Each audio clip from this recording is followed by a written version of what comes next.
Prior to attending treatment, I only knew about rehab from the little I'd seen on TV shows and movies. I never in a million years thought that I'd actually go to one, and I didn't know what to expect.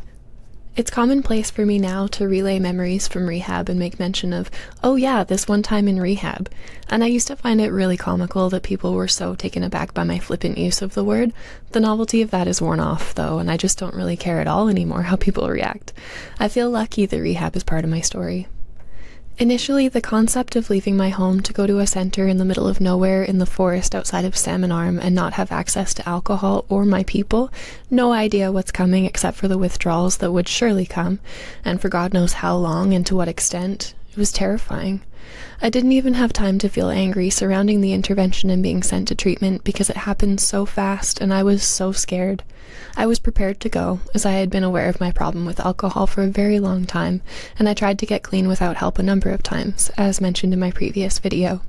If you haven't listened to the first two, I do recommend going back as the story does all tie in together. My family didn't know I was ready, and they were scared too. They felt as though I might run, but that was so far from the reality of what happened and how I felt. Treatment was something I already had done research on for myself, but I didn't feel it was an option because of the cost involved and because that would also mean admitting to everyone around me that I needed help. I don't know if much else is more frightening. I was on the brink of death, and that scared me less than telling my family I was in trouble and couldn't do it alone. I didn't have much time to pack a bag after the intervention, and I forgot just about everything important that I needed except for the leftover vodka I had under the sink in my bathroom, which, by the way, you're not allowed to have. Go figure.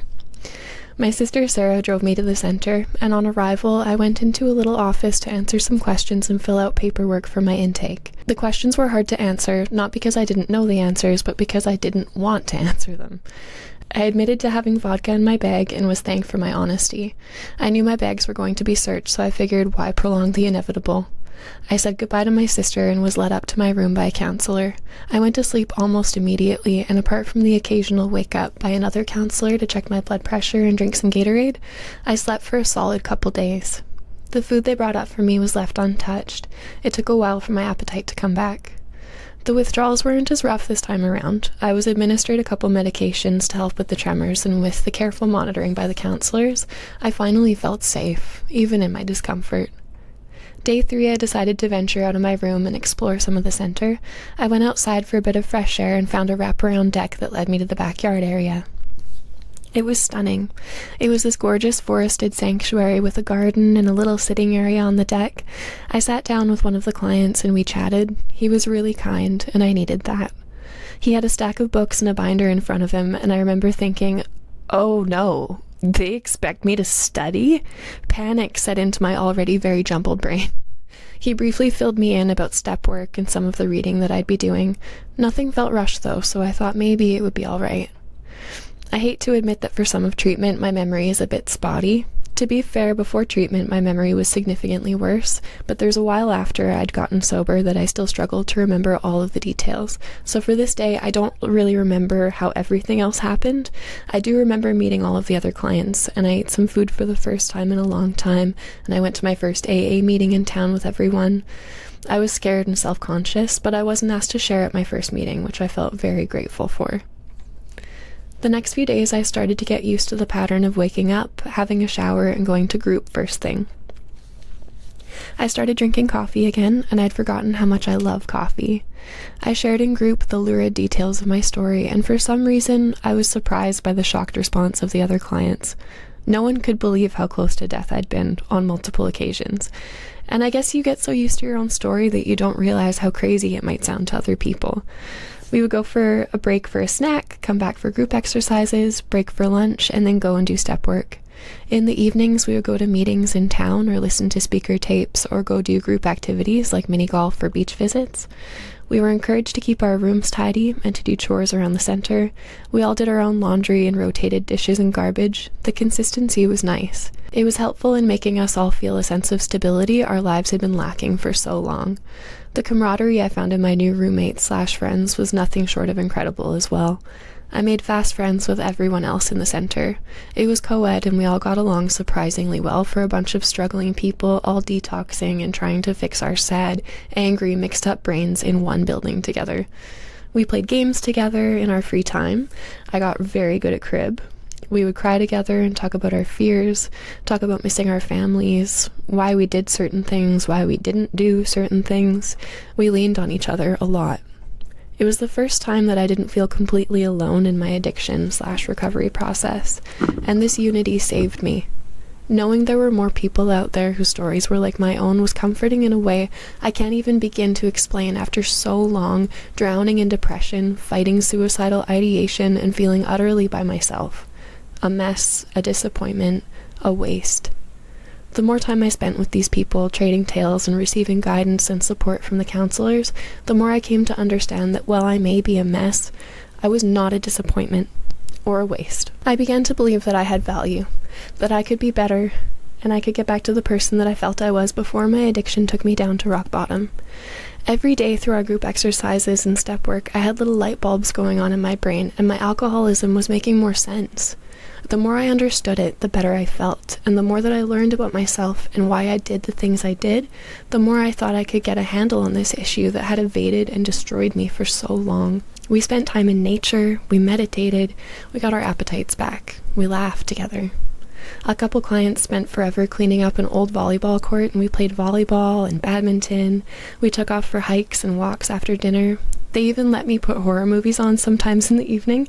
Everyone in the center became well versed with my spooky nature, commenting on it frequently and making me giggle. I read constantly when there was time. I devoured novel after novel like it was going out of style. I felt like myself again. The step work was hard, honest, and often triggering. It was difficult to look at our inner issues and to write all about it later and discuss it with a counselor.